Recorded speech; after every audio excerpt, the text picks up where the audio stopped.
I'm William O'Flaherty, and welcome to another special extended edition of 90 Seconds to Knowing C.S. Lewis. Today's episode is a preview of an interview I did with Douglas Gresham, the stepson of C.S. Lewis. While it was recorded back in early November 2019, I just recently received the video file from the organization that hosted the event where Gresham appeared. So in a moment, you will see the video of me talking with Douglas Gresham. It was his second interview at the event, and my focus was just on Narnia. While it had sadly already been established there was no new news about Narnia being on Netflix before our conversation began, there was still plenty of other stuff to talk about. The entire interview was nearly an hour, but this is again only a preview, just over 13 minutes of the time I had with him. Plans are to release the entire chat with Gresham over at my All About Jack audio podcast less than a week after this program is available. There will be a link in the description below when it is available, along with a link that is already there to an interview I did with him back in 2013. I'm also planning to release the entire video a week or so after it premieres over at All About Jack, a C.S. Lewis podcast. So, without further delay, here's the preview.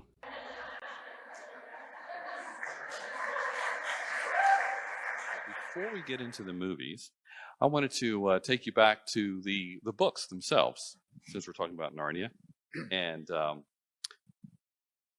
let us reflect on when you first read the Narnia stories, what was your reaction then, and then compare it or contrast it with your reaction or impression today? Well, it really hasn't changed very much. Of course, now I understand a great deal more about what Jack was saying in those books. But when I first opened The Lion, the Witch, and the Wardrobe and started reading it as a child, I was enthralled by the whole thing and very, very thrilled by it. And of course, I still am. It's a book I read frequently, partly because it's my job to do so. When anyone wants to make a play or something out of The Lion, Witch, and Wardrobe or any of the Narnian Chronicles, it has to come across my desk for me to give it the okay or not, as the case may be. Over the years, we decided that we had to put sort of guidelines out for people to understand why they shouldn't do some of the things they wanted to do in these plays occasionally. And I think only once in all the hundreds of them we've done over the years, only once has one lady gone off in a huff and said, "Well, I won't do it then." I said, "Thank you," because her script was abysmal. But it's interesting because I sometimes get to a point in a script where I'm not sure whether what they've said is accurate or not, and it doesn't feel right. So then I have to reread that part of the book again. So I'm sort of reading them constantly, all the time, at home in my office. I lead an interesting life. I get up around 4 a.m, and I start doing my emails, amongst which there may be scripts to do. And I usually get to bed around 9 o'clock at night. And anything can happen in between. But I try to get the Narnian work out of the way first. And then all of the emails that come into my computer I have to answer during the day. And so it's interesting. I have a lot of fun. I also get a lot of outside work as well. We grow our own olives and stuff like that.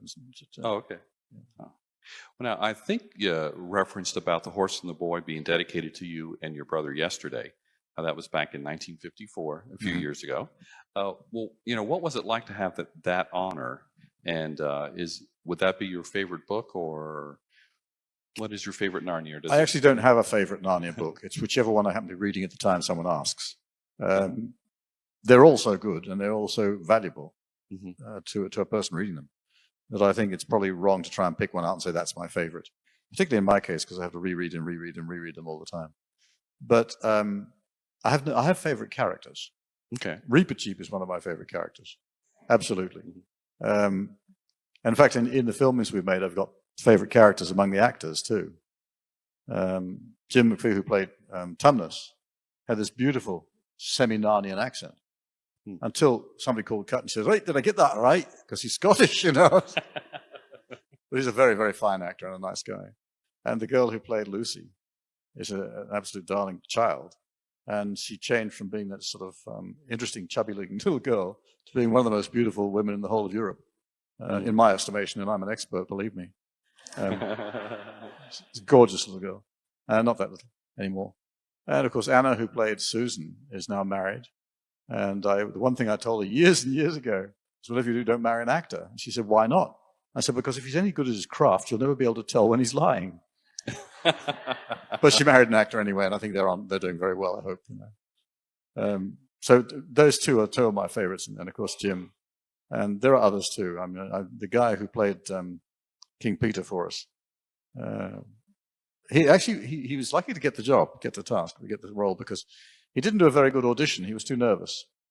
And I watched him on that audition about 6 times over and over again. And somebody said, well, we think we're going to drop him. I said, don't. And they said, why not? And I said, well, if you study him, not his acting talent in that interview, in that role, but just study how he behaves and how his mind works while he's doing this. And you'll find he has huge strength of character. Now, that young actor, I think, did King Peter extremely well in our movies. And he's still acting. And a while ago, a couple of years back or more, he was playing a role up on a hillside somewhere outdoors. And he and his co-star were in this particular scene. And lightning struck them both. And they were sort of knocked unconscious. And when he woke up, he found that the whole crew had fled into safety, leaving them lying there. Seriously. So he gets up and he staggers over and reaches down, picks up his co-star, the girl, and walked with her into safety. Now, that's the kind of lad we had playing King Peter, and he can play King Peter for me any day, anywhere in the world, any time. He's a superb young man. I have the greatest respect for him in his reactions to things like that. And of course, Skanda was a great actor and he was a bit of a mischief maker at the time. If you had a glass of rum and coke on your table at the bar one time, wherever you happened to be, and you turn your back and Skanda was around, it would sort of go down about that much, because he was much too young to drink anyway. But I pulled one on him. I filled a glass with Fernet Branca. I don't know if you know that, but it's a very, very bitter tonic thing. He took a sip of that and nearly choked. We had a lot of fun making those movies when we weren't busy working. And even when we were busy working, sometimes it was fun. It was a good experience. Well, speaking of the characters, you're starting to talk about that. Someone asked me in terms of the characters that were similar to or inspired by or some elements in real life. The classic one, of course, we're aware of. I'm sure maybe many have heard that Puddleglum had elements from Fred Paxford. And then someone else suggested that maybe Diggory might have been inspired by your brother David. I'm not sure if that's true or not, but any other characters that Lewis I don't pulled? think Diggory was inspired by anything to do with my family. He's too nice a kid. But I think that Jack had this weird, strange, foreboding kind of skill about him. He was quite able, and often did, whether meaning to or not, write a character whose characteristics and behavioral patterns belonged to someone he hadn't met yet but was about to. Mm-hmm. Eustace, for example, would have been closer to my brother than anybody. Okay. No, seriously, my brother was a paranoid schizophrenic and a violent one. And I spent most of my young life, trying to avoid being killed by him, quite seriously. He was dangerous. And later, he eventually died on Christmas Day on 2016. And he was in a secured institution in Zurich at the time, a psychiatric hospital. Now, I love my brother, and I still do, but he was dangerous to me all the time. And so he was not anyone that Jack would have chosen to write a character about. I think, but probably it was. Eustace was written long before he met my brother David, but Eustace was about the closest we can get in Narnia to any of our family, except, of course, I think that Shasta and his brother Corin. I say Corrigan because my boat is called Corrigan, but anyhow, I think they are probably both based on me. Oh, okay. Because I was a boxer and I was the one who rode horses all the time and I got up to all kinds of mischief, like both of those did.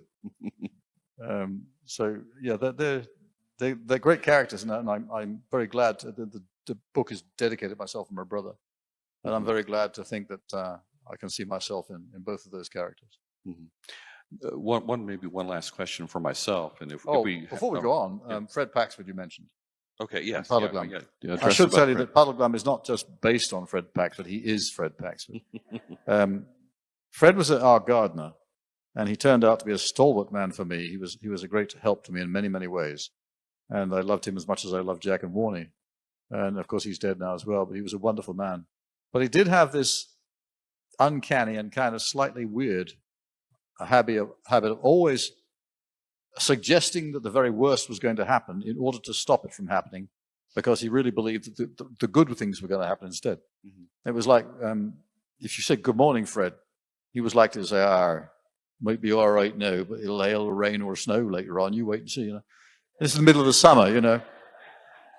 And I remember one day when Warnie came into the kitchen, Fred did a lot of the shopping for us, and he used to ride his push bike into Headington and buy all the groceries and bring them back.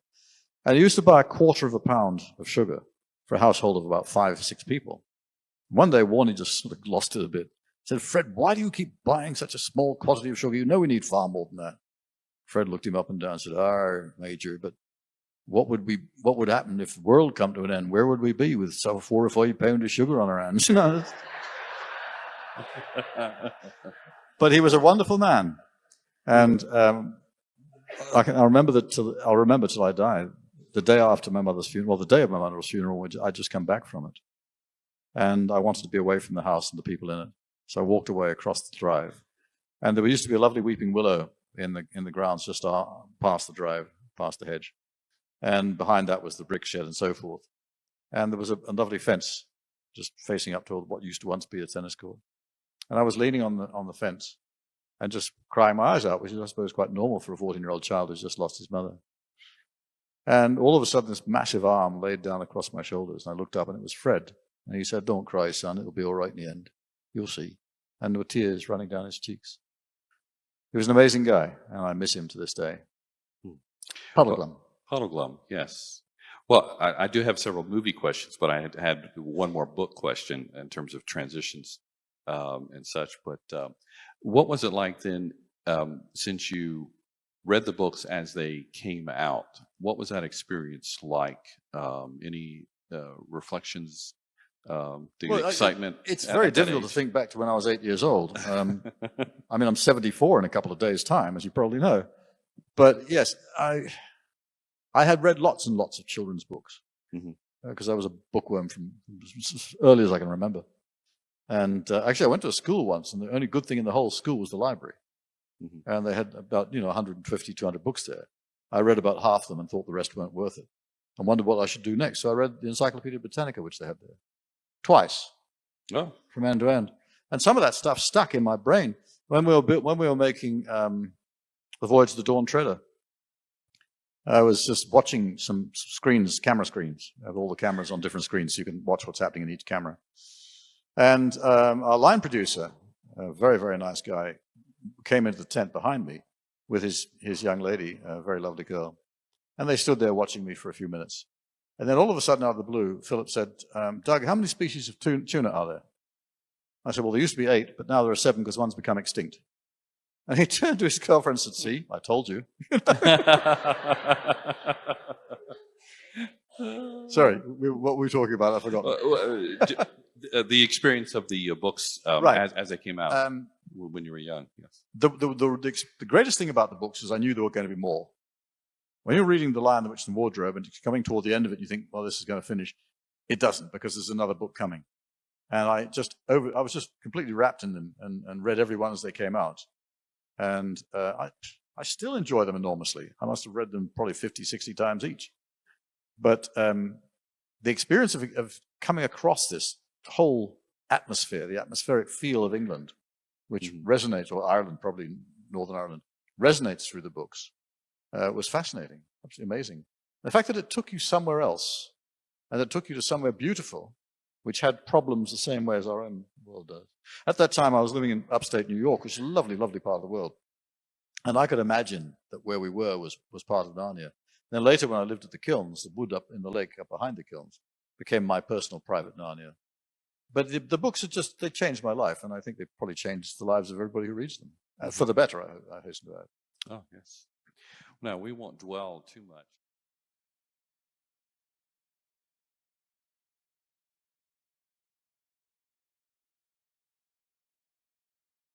I'm afraid that's all of my interesting conversation I'm sharing at this time.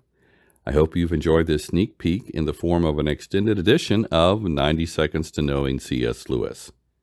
As I mentioned at the start, in the description below, I'll post a link to the full interview that is just under an hour over at my All About Jack podcast. It should be available less than a week after the show is posted. Be sure to visit the website I maintain, essentialcslewis.com. I'm William O'Flaherty, the creator of this show, and I'm also the author of 2 books, C.S. Lewis Goes to Hell and The Misquotable C.S. Lewis. Finally, don't forget to subscribe to this channel and like this video and share it with others.